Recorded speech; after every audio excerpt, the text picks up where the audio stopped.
सबसे पहले आपसे जानना चाहेंगे, पुष्पा इम्पॉसिबल ने 900 एपिसोड कंप्लीट कर दिया था। आप को सबसे यादगार सीन कौन सा लगा? देखिए, सबसे यादगार scene I feel like recently मैंने जैन में एक सीन किया। मैं पहले कोलकाता गई थी, तो कोलकाता से लौटने के बाद that was my first day shoot का था। एंड आई रिमेंबर कि तब ना मुझे बालकनी से नीचे गिरना था and it was scary because मैं हाइट से बहुत डरती हूँ। मतलब मैं पहले माले पे भी चढ़ जाऊँ ना, उससे भी नीचे देखूँ ना, तो मेरा ऐसा सर घूमने लगता है। ऐसा मतलब I have extreme height phobia. मुझे हाइट पसंद ही नहीं है। मैं जब ऊपर से नीचे देखती हूँ ना, तो मुझे लगता है कि कोई मुझे पीछे से धक्का दे देगा। So I am always very conscious about it. तो उस टाइम पे ना सीन में ऐसा था कि मुझे धक्का लग के ही मैं नीचे गिरती हूँ। तो एंड हम लोग जब शूट कर रहे थे ना, तो हम वो साइड पे ही शूट कर रहे थे। इट्स जस्ट दैट एक पॉइंट पे जब ऊपर का क्लोज चल रहा था, तो मुझे प्रेटेंड करना था कि मैं गिर रही हूँ, बट मुझे गिरना था नहीं उधर से। बट ऊपर काफ़ी टाइम उधर ऊपर से गिरना तो एक बार पड़ेगा ही बॉडी वाइज, ताकि आप मास्टर ले सको। सो वो सब shot I think it is my most memorable scene. काफ़ी मेमोरेबल सीन्स किए वैसे तो, जैसे कि मेरा एक पूरा ब्रेक डाउन का सीन था जिसमें I was like I want to die. That is one of those scenes too, जो मतलब इतना इंटेंस था, बट इतना मज़ा आया था करने में ना। सीन करने में इतना मज़ा आया था कि I love doing that. But वो हाइट को, वो फियर ओवरकम करके कुछ करना, इट्स टोटली डिफरेंट। तो मैंने वो जब किया था ना, तो उसमें मुझे एक अलग से एक किक आया था मुझे कि यार क्या इंटरेस्टिंग सीन किया मैंने आज। मैंने घर जाके भी बहुत देर मैंने मम्मी को सुनाया कि यार ऐसा ऐसा किया, पता है सीन ऐसा किया मैंने। एंड फिर मेरा एक हार्नेस वाला भी था कि उसी सीन को थोड़ा और ड्रामेटिकली दिखाने के लिए उसको हार्नेस से मुझे उतारा था नीचे एक बार। एंड मुझे कैसे भी उतारो, मुझे डर लगता है। I hate height. और हार्नेस से क्या होता है, आपके बॉडी को कोई सपोर्ट होता नहीं है। जस्ट 4 वायर्स आपके बॉडी के साथ लटके हुए होते हैं, जिससे जो आपकी बॉडी को पकड़े रहते हैं। तो और कोई सपोर्ट है नहीं बॉडी को। And it was very scary because मुझे लग रहा था आज तो मैं गई, आज तो आई एम डन फॉर, मतलब फॉर एवर। मुझे ऐसी वाली फीलिंग आ रही थी। But then I was like ठीक है फाइन, जो भी हो आज तो करके दिखाऊंगी। बट स्टिल मैं ना मूव नहीं कर पा रही थी बिकॉज ऊपर से नीचे गिरना डर लगता है मुझे बहुत। बट स्टिल देन लास्ट तक हो गया था अच्छे से। 2-3 टेक लगे एंड 2-3 टेक में तो नीचे गिरो, फिर से ऊपर खींच रहे मुझे बॉडी वाइज। इतना डर लग रहा था मुझे, गॉड। बट स्टिल लास्ट तक हो गया था अच्छा। तो that is one of the most memorable scenes that I did. काफ़ी और है, but that was the most memorable. आप यूपीएससी की भी तैयारी कर रही हैं साथ साथ, तो कैसे बैलेंस करती हैं एक्टिंग और पढ़ाई के बीच? देखिए, 12 घंटे का शिफ्ट रहता है, तो हम लोग 9 से 9 तक आप समझ लीजिए, मैक्सिमम वही रहता है कि 9 से 9 तक। तो मैं हमेशा अपना स्केड्यूल मेंटेन करती हूँ कि कितना मुझे करना है। मेरे दिमाग में हमेशा मेरा स्केड्यूल घूमता रहता है कि कैसे करना है। तो 9 से 9 तक में हो सकता है कि एक सीन के बीच में मुझे थोड़ा गैप मिल जाए। होता ही है कि पहले सीन में आप हो, दूसरे में नहीं हो, तीसरे में हो। तो जो दूसरे सीन में मैं नहीं हूँ, तो उस सीन का मुझे गैप मिल गया, तो उतना टाइम मैं पढ़ूंगी। और बहुत ही क्या होता है कि रिलैक्स करके मैं ट्राई करती हूँ जितना स्टडी मैं एब्जॉर्ब कर पाऊँ। तो मैं कोशिश करती हूँ कि जितना मैं मतलब जितना टाइम मुझे मिले उतना टाइम में मैं कोप अप कर पाऊँ। पढ़ाई एंड एक्टिंग सब कुछ साइमल्टेनियसली साथ में मैनेज करना is of course hectic, it can be hectic, but I maintain it. मैं पॉजिटिव रहती हूँ दिमाग में कि मैं कर लूँगी। फिर मैं घर जाके भी ऑलमोस्ट 2-3 बजे तक पढ़ती हूँ। क्या है कि if one thing has to be मतलब deducted from your life, from your schedule, और थोड़ा सा कम करना पड़ेगा for all of these things to happen simultaneously at the same time. तो मेरा जो स्लीप टाइम है, जो स्लीप स्केड्यूल है, वो थोड़ा मेस्ड अप है, क्योंकि स्लीप की जगह मैं बाकी काम करती हूँ, जैसे कि पढ़ाई हो गई, फिर सुबह उठ के शूट के लिए तैयार होना, शूट पे जाना, तो उसके लिए थोड़ा सा मुझे टाइम लगता है। तो other than that I try to maintain कि मैं बाकी सारी चीज़ें, जैसे मैं हेल्थ कॉन्शियस बहुत हूँ, मैं हेल्थ को बहुत ध्यान में रख के सारा काम करती हूँ, बट स्लीप थोड़ा मेरा स्केड्यूल थोड़ा है गड़बड़। बट नो वरीज, जब तक अच्छे रिजल्ट्स आ रहे हैं, जब तक एक्टिंग हो रही है साइमल्टेनियसली, ये भी हो रही है, तो स्लीप थोड़ा बहुत मैं मैनेज करने को तैयार हूँ। जीडी मजीदा सर का सपोर्ट कितना है आपके लिए, कितना इम्पोर्टेंट है इस जर्नी में? आई थिंक सर ने मुझे स्टार्ट से ही बहुत ही हेल्पफुल रहे हैं वो, because I remember when I first came तो I was pretty nervous and he was always there to support me, guide me कैसा करना है, and he believed in me throughout कि तू कर लेगी, तू चिंता मत कर, ये ऐसा है तू कर लेगी. And with that he supported my studies as well. उनका ऐसा था कि अगर पढ़ाई इफेक्ट करके कुछ हो रहा है तो हम उसको चेंज कर देंगे, हम तेरा स्केड्यूल ठीक कर देंगे, या फिर हो रहा है तो हम तुझे एग्ज़ाम्स के पर्टिकुलर टाइम्स पीरियड में हम तुझे छुट्टी दे देंगे. तो ऐसे उन्होंने पूरा मेरे को स्टडीज़ में बहुत सपोर्ट किया है. ऐसे मतलब सपोज़ मैं शूट कर रही हूँ, एग्ज़ाम आ रहा है मेरा, तो 1 महीने जो मेरा एग्ज़ाम चलेगा, जिस दिन मेरा एग्ज़ाम है उस दिन मेरे को छुट्टी मिलता था फुल डे. मैं फुल डे मेरे को छुट्टी है, बिकॉज मेरे को बहुत दूर एग्ज़ाम के लिए जाना भी पड़ता था. मैं विरार जा चुकी हूँ, मतलब मीरा रोड टू विरार, मेरा विरार को एग्ज़ाम था. फिर पनवेल में मेरा कॉलेज है तो वहाँ पे नहीं, पनवेल में मैं गई हूँ एग्ज़ाम के लिए. बहुत दूर दूर मेरा एग्ज़ाम होता था, तो जाने आने में पूरा दिन लग जाता था. तो सर ने मुझे पूरा 1 दिन छुट्टी दिया था. तो I think he has been supportive for my studies a lot and also for my acting. So I'm really thankful to him. I'm so glad कि वो उन्होंने मेरी इतनी मदद की. एक मिनट, आपके पापा जो है बंगाली फिल्म इंडस्ट्री का एक बड़ा नाम है, जो भी आपने मुंबई को अपना करियर लॉन्च पॉइंट क्यों बनाया? एक्चुअली चाहती तो मैं नेपोटिज्म सपोर्ट करके मतलब बन सकती थी, बट क्या है ना, मुझे वो जम नहीं रहा था. मतलब माई फादर ऑल्सो ही, मतलब उन्होंने ज़ीरो से शुरुआत की थी, ज़ीरो से शुरुआत करके वो इस मुकाम पर पहुँचे. वो जब कोलकाता गए थे तो I think he had only 20 rupees and then he made his empire. तो that is how I also wanted to make things. मतलब मैं चाहती थी कि मैं ज़ीरो से शुरुआत करूँ, ऐसी जगह जाऊँ जहाँ पे मेरा कोई पावर ना हो. मैं खुद स्ट्रगल करके कुछ बनना चाहती थी. तो मैं कोलकाता से मैंने ऑडिशन दिया मुंबई के लिए, because I was not sure ना कि मिलेगा या नहीं. मुंबई में आके स्ट्रगल करना इज़ टू मच. और तब मेरा बोर्ड्स चल रहा था 12th का, तो मैं उस टाइम पे मैं ऑडिशंस भी दे रही थी. तो मेरा पहला जो ऑडिशन था that was for Pushpa impossible. तो फिर मैंने 3 दिन में 90 टाइम्स ऑडिशन दिया था इसके लिए. एंड फाइनली दे सॉ कि मेरे अंदर पोटेंशियल है and I am hard working. That's what they saw I think. And that is how उन लोगों ने कहा कि मॉक शूट के लिए you can come to Mumbai, you have been finalised for mock shoot. तो मैं गई आराम से. मुझे लग रहा था कि शायद मॉक शूट के बाद भी अक्सर होता है कि कोई और सिलेक्ट हो जाता है, तो मॉक शूट, बहुत लोग मॉक शूट देते हैं फिर सिलेक्ट नहीं होते लास्ट तक. बट मैंने, आई रिमेंबर मैं 8 तारीख को गई थी, 8 मई 2022 को मैं गई थी.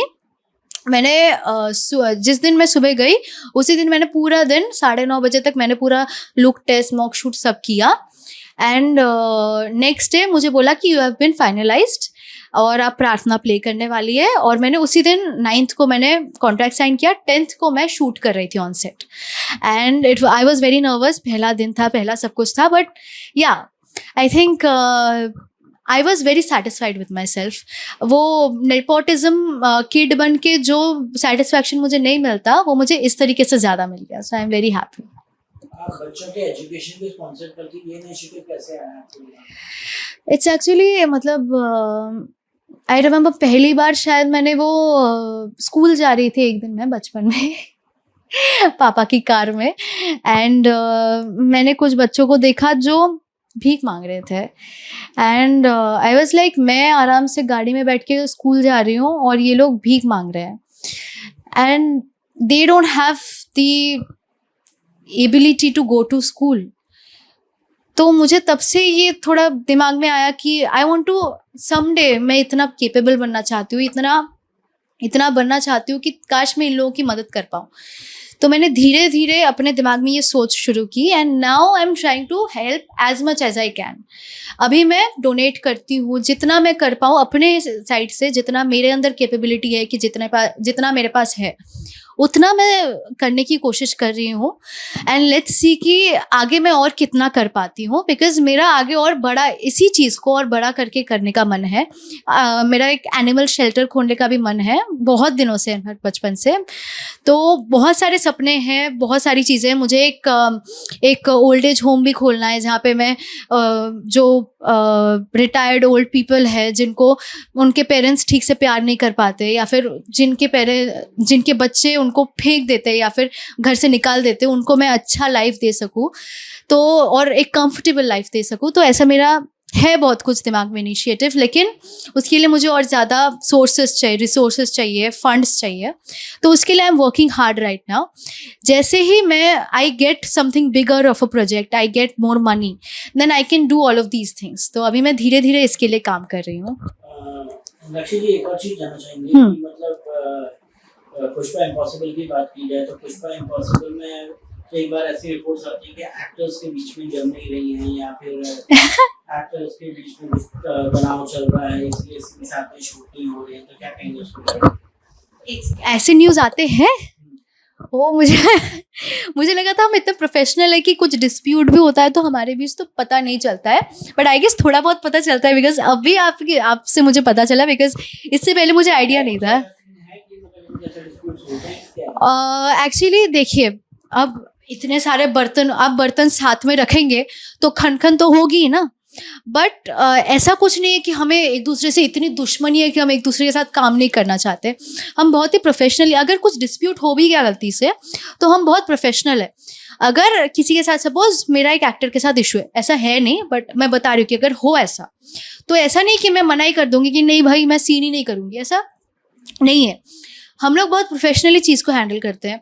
अगर हुआ भी है तो हम सीन में जब जाएंगे तो we are the characters only, हम नहीं है। पर्सनल लाइफ में जो है, मैं इंद्राक्षी नहीं होता, मैं प्रार्थना ही हूँ। तो एज प्रार्थना मैं बहुत प्रोफेशनली हैंडल करती हूँ, और बाकी सब भी जो एक्टर्स है they try to handle it as professionally as they can. But of course अब थोड़ा बहुत डिस्प्यूट तो होगा ही। अब एक्टर्स में क्या है कि we have to stay with each other for 12 hours. हम साथ में काम कर रहे हैं, बातें कर रहे हैं, तो अक्सर क्या हो जाता है कि कभी कभी मिसमैच हो जाता है या फिर डिस्प्यूट आ जाता है कि जब बातें कर रहे हैं तो कभी कभी मतभेद हो ही जाते हैं। वो हम रोक नहीं सकते, कोई भी नहीं रोक सकता वो। बट उसके साथ साथ we try to stay as professional कि वो चीज़ आपको टेलीविजन में कभी नहीं दिखेगी। आप कभी भी टेलीविजन में सीन्स देख के नहीं गेस कर पाओगे कि इसके साथ मेरी नहीं जमती है। You will never guess that. TV industry में यंग एक्टर्स के लिए एक्सप्लॉयटेशन या प्रेशर होता है, क्या आपने कभी इस सिचुएशन का सामना किया? यंग एक्टर्स के लिए आई फील लाइक होता है। अगर आप नए एक्टर है, एक्चुअली यंग एक्टर से भी ज़्यादा अगर आप नए एक्टर है तो आपके लिए एक इशू है। आप यंग एक्टर हो सकते हैं और आपको 10 साल का एक्सपीरियंस हो सकता है, आपको फिर कोई ट्रबल नहीं होगी उतना। बट अब अगर आप एक नए एक्टर है, मतलब you are a budding actor who has just entered the industry, और आप पहला काम कर रहे हैं या फिर आपका ये दूसरा काम है, इसके पहले आपने छोटा मोटा कुछ काम किया है, तो आपके लिए ट्रबलसम हो सकता है। Because it is true that फिर आपको जो चीज़ों का सामना करना पड़ेगा वो थोड़ा अलग होगा, आपका एक्सपीरियंस थोड़ा अलग होगा बाकियों से। Because you are not only learning, आप इंडस्ट्री को नया देख रहे हैं, और जो लोग हैं आप धीरे धीरे लर्न करेंगे कि वो लोग असली नहीं है। Because most of the time, मैं एक बड़ी बात कह रही हूँ, but most of the time the people that you are seeing they are not real. वो जस्ट प्रिटेंड कर रहे हैं कि ये लोग ऐसे हैं, बट एक्चुअली ऐसे होते नहीं हैं। वो लोग डिफरेंट काइंड ऑफ होते हैं।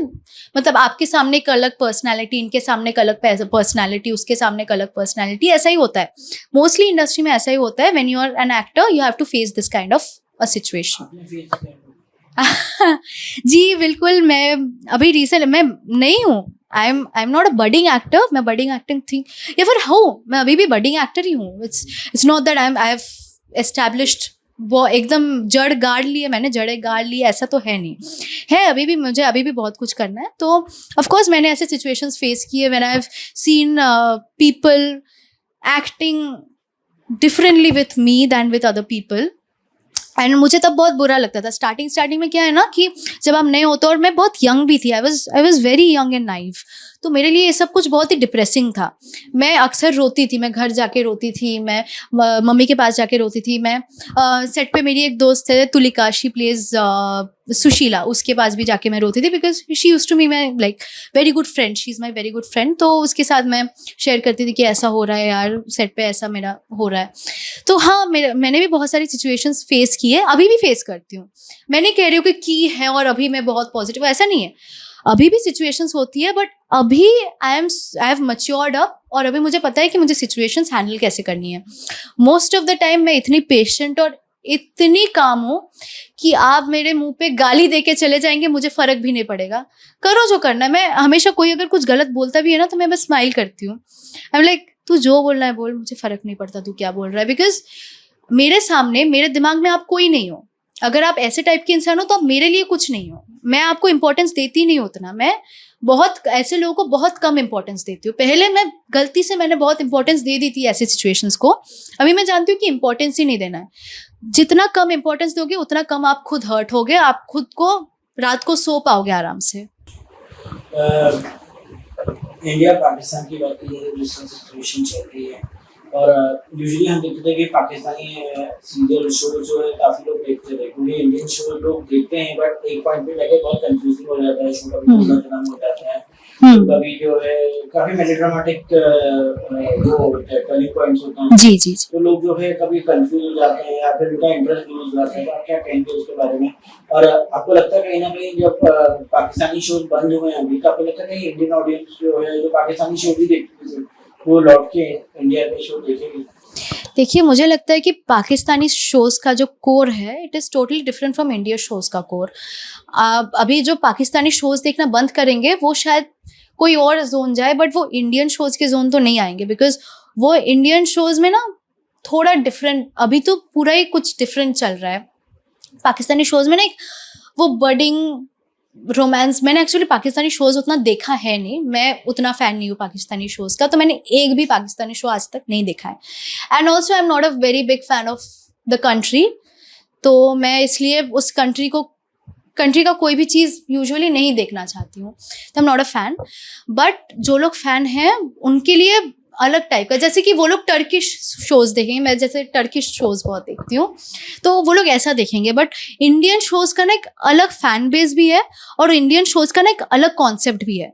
हम लोग का थोड़ा अलग है, पाकिस्तानी शोज़ जैसा नहीं है हमारा कंप्लीटली एक अलग थीम है हमारे शोज़ का। रोमांस भी है हमारे शोज़ में, रोमांस नहीं ऐसा नहीं है, बट जो रोमांस है इट पूरा टाइम हम लोग रोमांस कंटिन्यू करते हैं। There is family drama, there is romance, there is again troubles in family drama, और मोस्ट ऑफ द टाइम हम लोग फैमिली ड्रामास पे ज़्यादा कॉन्सेंट्रेट करते हैं। We concentrate more on family dramas than romance, तो वो थोड़ा एक जोन है जो अलग है।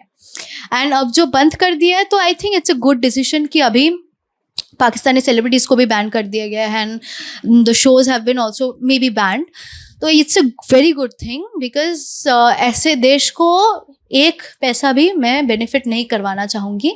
और हमारा देश जो ये जो डिसीजन लिया है इट्स अ गुड डिसीजन।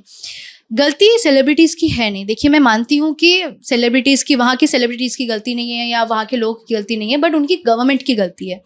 तो अब उनकी गवर्नमेंट की गलती है तो ऑफकोर्स उनके लोगों को भुगतना ही पड़ेगा, बिकॉज वो उस गवर्नमेंट के अंडर आते हैं।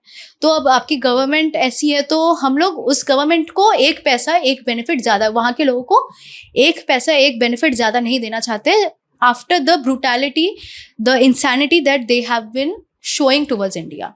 जो किया है, जो पहलगाम में जो हुआ है, इतना दिल दहला देने वाला है कि मैं 2 रात सो नहीं पाई हूँ। मैंने एक वीडियो भी देखा था जो वहाँ के एक सोर्स के थ्रू मैंने देखा था, टेररिस्ट ने एक वीडियो बनाया था कि उन्होंने कैसे कैसे टॉर्चर करके मारा है लोगों को। It is brutal. उसके बाद इंडिया जो जवाब दे रही है वो भी अच्छा है और ये बैन करना भी अच्छा है, बिकॉज इंडिया की तरफ से पाकिस्तान को एक भी चीज़ नहीं जानी चाहिए मेरे हिसाब से। I am with my India. क्या मैसेज देना चाहेंगे अपने फैंस को? Fans, I love you. बहुत सीरियस हो गया था महाल।